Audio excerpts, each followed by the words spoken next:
হে বন্ধুরা, welcome to Riva blogs. Riva ব্লগসে আপনাদের সবাইকে স্বাগত জানাই।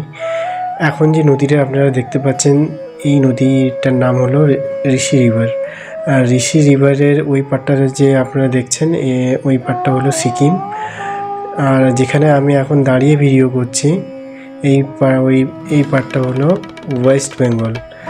আর এই রিভারটা ওয়েস্ট বেঙ্গল এবং সিকিমকে দুটো ভাগে ডিভাইড করেছে, দুটো পার্টে। আর এই বাটে এখান থেকে প্রায় 102 কিলোমিটার দূরে তিস্তা ব্যারেজে গিয়ে তিস্তা নদীর সঙ্গে মিলিত হয়েছে। আর প্রাকৃতিক সৌন্দর্যের দিক থেকে এই জায়গাটা অতুলনীয়।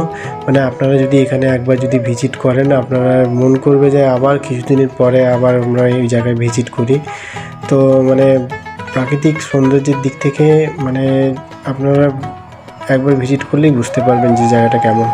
তাছাড়া আমরা এখানে তো ফ্যামিলি নিয়ে এসেছি, আর এখানে আমরা অলরেডি 2 রাত্রি আমরা স্টে করেছি। তো আমরা খুবই মানে জায়গাটা খুবই এনজয় করেছে আমাদের ফ্যামিলি প্রত্যেকটা মেম্বারই। আর তাছাড়া এই ছিল আমাদের ছোট্ট ভিডিও। আর আপনারাও আসুন, আপনারাও এই জায়গায় ভিজিট করুন, তাহলেই আপনারা বুঝতে পারবেন। আর আপনাদের কাছে একটা ছোট্ট রিকোয়েস্ট থাকলো, যাতে আপনারা আমাদের ইউটিউব চ্যানেলটাকে সাবস্ক্রাইব করে আমাদের পরিবারের সঙ্গে জুড়ে থাকেন।